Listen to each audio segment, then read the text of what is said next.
Okay, so with the Xbox Series X and PlayStation 5 announcements that happened this week, I've had this strong interest in consoles that I normally don't have, and it revolves mostly around the hardware. Like, both of these systems have incredibly strong hardware, not just for a console, but just incredibly strong hardware, period. Like, if you tried to build a PC with this kind of stuff, if you have an 8-core CPU in there and a 10 to 12 teraflop GPU in there, it's not cheap. And you throw in a 1 terabyte SSD, like, that is a high-end PC, a high-end gaming PC, that stuff is expensive. And then because this is a console, it is probably going to sell for like $500, maybe $600. It's not going to be super expensive. So for the price of a decent graphics card, for just like, if I was going to upgrade my PC, for the price of just a graphics card, I can get a whole system, like a whole gaming console for $600.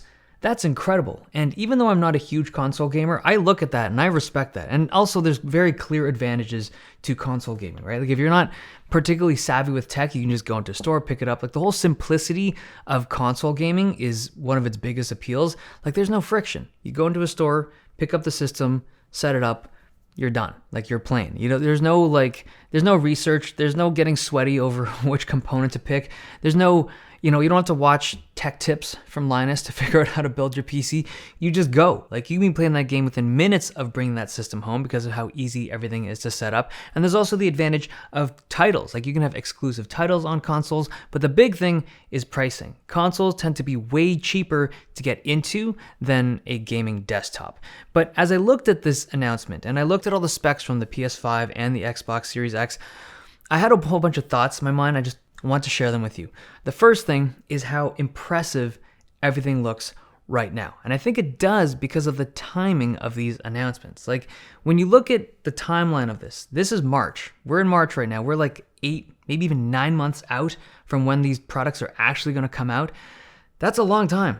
That's a really long time before holiday 2020. So yeah, the specs do look good, but there's also the timing of these announcements relative to component announcements. So like CPUs and GPUs for desktops, we're kind of on the tail end of that product cycle right now. So we're going to see refreshes in both graphics and CPUs for desktop PCs really soon over the next month or two. So as impressive as this stuff looks right now, I think by the time these products actually launch, like when the Xbox Series X and the PlayStation 5 actually come out during the holiday season, they won't be as impressive as they look right now. Okay, another thing, pricing. These devices are, they're consoles. They're going to be remarkably inexpensive at launch, but they're designed to be loss leaders at launch. Like, these products are designed to pull in customers into their ecosystems and to keep them there. And the reason why they're comfortable eating dirt on their console pricing is because they're going to sell you games, which they don't have to pay like Steam or the Epic Game Store any kind of cut.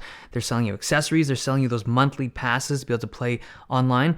They will make their money elsewhere. So they're very comfortable selling you these cheap consoles to start. And once you're in that ecosystem, you start spending some money on games. You spend a couple $100 or even $1,000.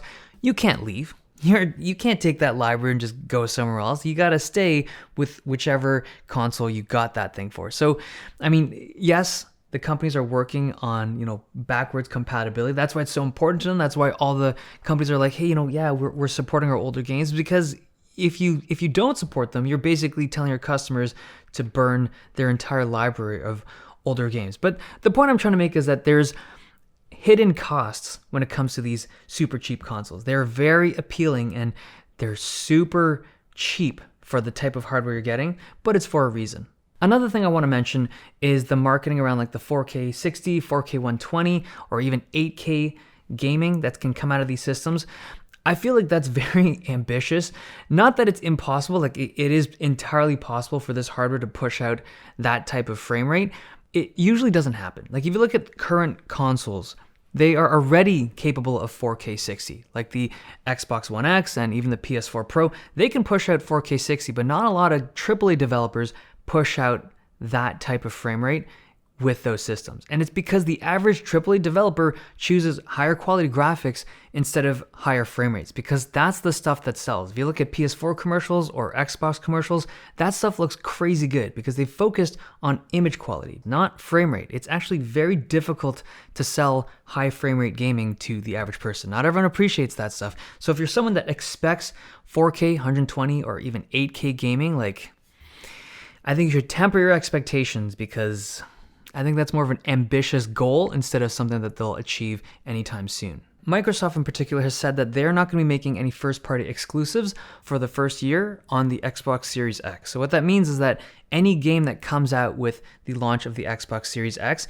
is going to also be available for their Xbox One and possibly PC as well. And what that means in the bigger picture is that if you're a developer, you have to kind of cripple your development ambition for those games. Like, you can't make some super crazy stuff that works with the Xbox Series X, because it has to also work with the older stuff as well.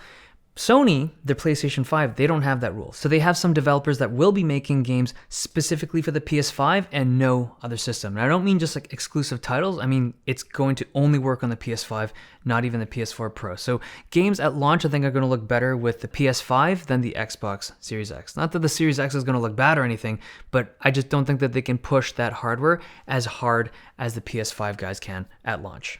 Another thing I found really interesting was that both consoles are going to support ray tracing, and that's huge. In the past, the only ray tracing that was available was stuff on PCs, right? Like the 1% of PC users that had the high-end cards that could support ray tracing. But now developers have a huge, or they will have a huge group of people that have ray tracing capable hardware. So it's just way more incentive for developers to put ray tracing elements into games. So I think we'll just see a big jump in the uptake of ray tracing tech, which is awesome. Now, I think both the Xbox Series X and the PlayStation 5 are going to be big. Like, they're going to move that needle for gaming hardware and the gaming experience in ways that no consoles have done in the past. Like, I think the idea of an SSD, like, it just changes the nature of console gaming. It's going to be good, especially for people that are really into console gaming. But if you're one of my viewers that, you know, you're normally not a console gamer, but you're looking at this stuff with interest because you know the tech is going to be good, you know the hardware is comparable to what PCs offer, and you know the price tag is probably going to be quite good, just remember it's priced like that for a reason. And also remember, it is just a console. A really good console, but a console. Okay, hope you guys enjoyed this video. Thumbs if you liked it, subs if you loved it. See you guys next time.